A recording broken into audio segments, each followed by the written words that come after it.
Test, test, 1, 2, 3. Are we on? Okay. Okay. Looks like we're live on the face. Instagram again? Instagram. Great. Yes. Okay, we're back. We're live on Facebook. I wanted to show, oh, okay, well, first of all, apologies to Facebook. We could not get on live this morning at 11. We made my cinnamon rolls, but our internet wasn't working well enough. So stay tuned. We'll post the video probably tomorrow for you guys. So if you missed us, so sorry about that. But we're back. It's working. I wanted to show you quickly my dairy-free whipped cream because I made my coconut chocolate pudding pie, not coconut, chocolate pudding pie yesterday. I'm going to show you. And we need to be able to have whipped cream for it. So this is my dairy-free. No, don't shake those. They're actually dangerous. Okay, don't shake those, please. You can show them, but you can't shake them. Okay.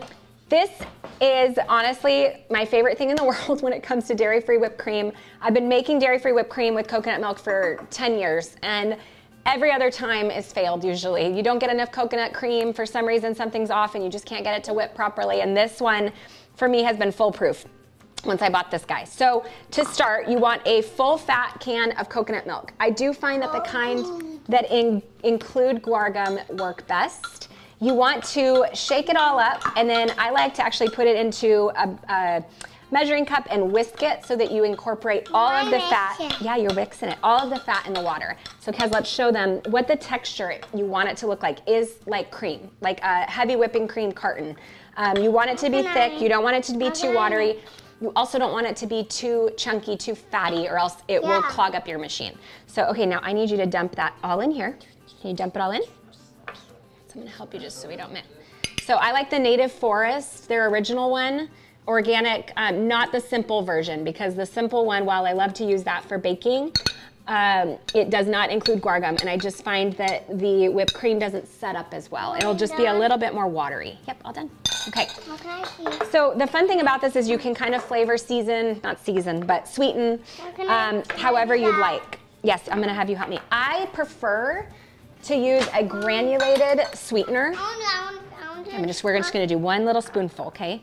I just find that it doesn't water down the whipped cream as much. I think as well oh, you're going to scoop it off, perfect. I think a raw creamy honey would be great too. I just find that maple syrup makes it just a little too runny. Okay, just one more. We don't need it to be super sweet. I like it to be not as sweet. Okay, and then you could also add in a little bit of vanilla beans if you want. You could, I was just going to try to put this on. What's what? I didn't catch what you just added. Oh, maple sugar. So we just did about a tablespoon. Wrong way, sweet girl. About a tablespoon. You could do some vanilla beans here. You could do some vanilla extract. You could kind of do whatever you want. You could even do some peppermint extract if you want. Not too much, just about 1/8 a teaspoon or so. What's this for?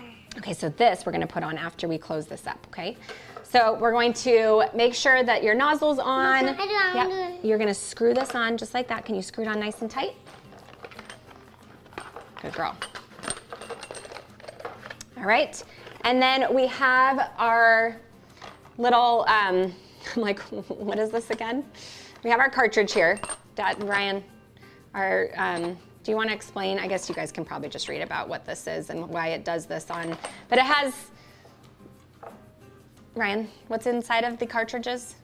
I assume it's like CO2. So yeah, yes, it's a CO2 cartridge. Yeah, that's what I was looking for. So once you put that on, it's going to put the air into the cartridge or into the whipped cream machine, and that's what's going to create our whipped cream. You see coffee shops use this with regular cream, but it actually works really well too for this. So How much maple sugar did you use? I use, how much? Yeah. A tablespoon. And it's just to your taste. What else was I going to say? Okay, so we're going to put this on and screw it on really tightly, and you'll hear the air go into the canister once it pokes through. There we go. Okay, so now it's in. Now, the best thing to do is refrigerate this. I'm going to see if it's thick enough, but I don't think it's going to be, but I just want to show you guys. Yeah, hold on. So you want to shake it up really, really well. I would suggest refrigerating the canister for 24 hours before you try to make the whipped cream, but I just want to see if I can show you guys a little bit. Hold on a sec. Yeah, I'm going to let you help me. But the biggest reason why you need to refrigerate it is because of getting my little workout in. You need the coconut cream to thicken up, and that's what happens when it gets refrigerated. All right, let's see. She mentioned she tried this once, but it was too runny. Yeah, so Every coconut milk can is different, unfortunately. So usually what I like to do is keep a can of coconut cream in the refrigerator as well. And if I find that it's too runny once I've mixed it all together, I'll add a tablespoon or two of coconut cream and whisk it in. That's just kind of what I found to be the biggest foolproof. All right, let's see what we've got, but I think it's gonna, whoa, hey. Okay, remember we talked about, you're super tall, just come over here. You don't even need a stool. Okay, well we're almost done, so why don't you just go out and I'll be ready in a minute. Okay, I'm just gonna show you guys and we're gonna pop it in the fridge and that's it. Oh, actually, it's not bad. It's still, I mean, it's a little runny because it needs to be refrigerated, but let's see. Look at that, all over my counter. But that's whipped cream almost immediately. It'll be better once it's refrigerated. But we're gonna use it on our pie, delicious in coffee, on top of hot cocoa, whatever you want, but dairy-free coconut milk. It's awesome. Honestly, if you like desserts and you make whipped cream enough, this little machine is worth the investment because this will last in the refrigerator for about a week. I say 5 to 7 days until the air is all gone, but also until your coconut milk goes bad, which 5 to 7 days is what works for me. Okay, see you guys. See you tomorrow. We'll be back with my overnight breakfast casserole. Oh, Ryan wasn't ready. He's like, wait, I didn't know I was supposed to be going.